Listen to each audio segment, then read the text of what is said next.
오셨나요? 이 생각이 들 거예요. 태어나 보니까 이게 인생이 남들이 보기에는 자기 관리를 해서 그래도 열심히 살고 안정적인 기반을 가졌지만은 그 가지기 전까지 수고로움을 한번 생각해 보세요.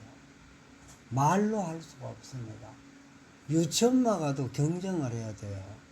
내가 아니면 너, 누가 하나가 밑으로 가야 되고, 한 사람의 1등만 초항을 하고 인정하고 안심을 하지만 그 1등도 2등 때문에 못 견딥니다. 내 좀 푹 자거나 저놈이 공부를 더 열심히 해가지고 이번 시험에 나를 앞지를 것 같거든.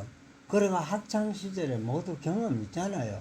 밤새고 공부해놓고 경쟁자가 시험 준비 많이 나가면 어제 일찍 잤어. 딱 이래 나오거든 벌써. 그런 것부터 시작해가지고 우리가 긴장의 연속으로 이어져가지고 고개를 하듯이 우리가 살잖아, 그죠? 그러다 보니까 철학적으로는 어떤 생각을 하냐 하면 수많은 철인들이 우리 역사적으로 있잖아요. 서양에도 있고 동양에도 있고. 엄마 아버지가 왜 나를 낳았을까? 그걸 먼저 생각하게 되면 거역할 수 없는 어떤 본능 때문에 낳게 된다는 걸 알게 되는 거예요. 그러면서 나만 그래가 태어난 게 아니라 무생명이 그래가 태어났고 동물도 식물도 광물질도 이 천지 만물도 그런 음양의 에너지 이합의 에너지에 의해 가지고 만들어졌다는 걸 알게 되는 거예요. 왜냐하면 빅뱅부터가 분열이잖아, 그죠? 그게 벌써 어떤 음양의 에너지 스파크라니까. 그러니까 야, 이게 나만 그래 태어난 게 아니라 이 우주도 그렇게 해서 생성이 되었구나.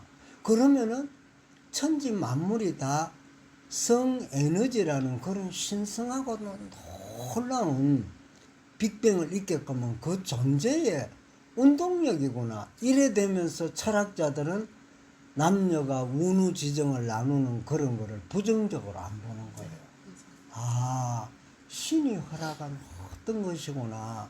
그런데도 우리 인간이 어떤 게 있느냐 하면은 어차피 우리가 신이잖아, 그죠?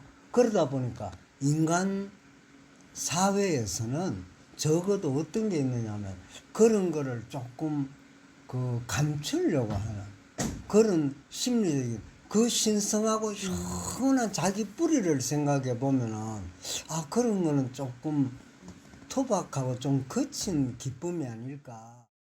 있게끔 했고 우리가 이 안에서 살게 된 것에 대한 철학자들의 생각은 그렇다면은 사랑이라든가 이런 것들이 굉장히 중요한 것이네, 신성하고. 그러니까 그런 것들을 터부시하고 뭔가 이상하게 생각했던 그런 마음을 버리게 되는 거예요. 우주 원력을 이해하면서 돌멩이 하나도 그런 에너지에 의해서 뭉쳐져가 있구나. 음전자와 양전자가 서로 끌어당기는 힘에 의해서 돌덩어리가 있구나. 이래 생각하면 허공도 그런 에너지가 있어요.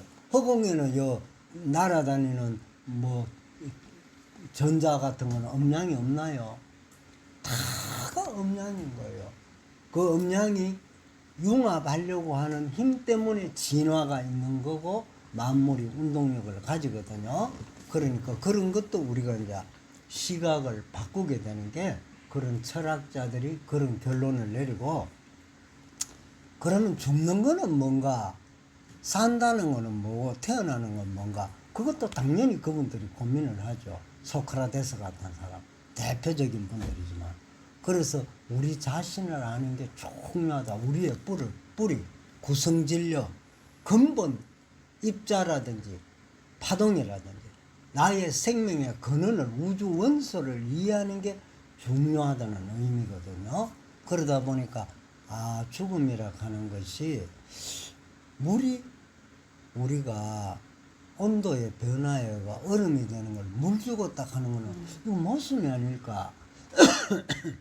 그 다음 그 얼음이 녹으면서 끓는 냄비에 두거나 뜨거운 데 햇살에 있으면은 녹아가 물이 되면서 다시 기화가 돼가 물도 얼음도 없어져 버리잖아요. 그걸 죽었다라고 말하는 건 모순이 아닐까 이런 결론을 내립니다. 그래서 생명은 영원하다. 나고 죽는다는 건 우리들끼리의 착각이다. 건시안적인 멀리 보지 못하는 사람이 죽었다고 울고 태어났다고 좋아하고 막 들떠가 가고 죽으면 대성통곡을 하고 철인들이 볼 때는 그걸 웃게 되는 거예요. 아유, 얼음이 물이 되는 게 뭐가 그래 울리려며. 그 물이 기화가 돼가 수증기가 돼가 하늘로 올라가 가지고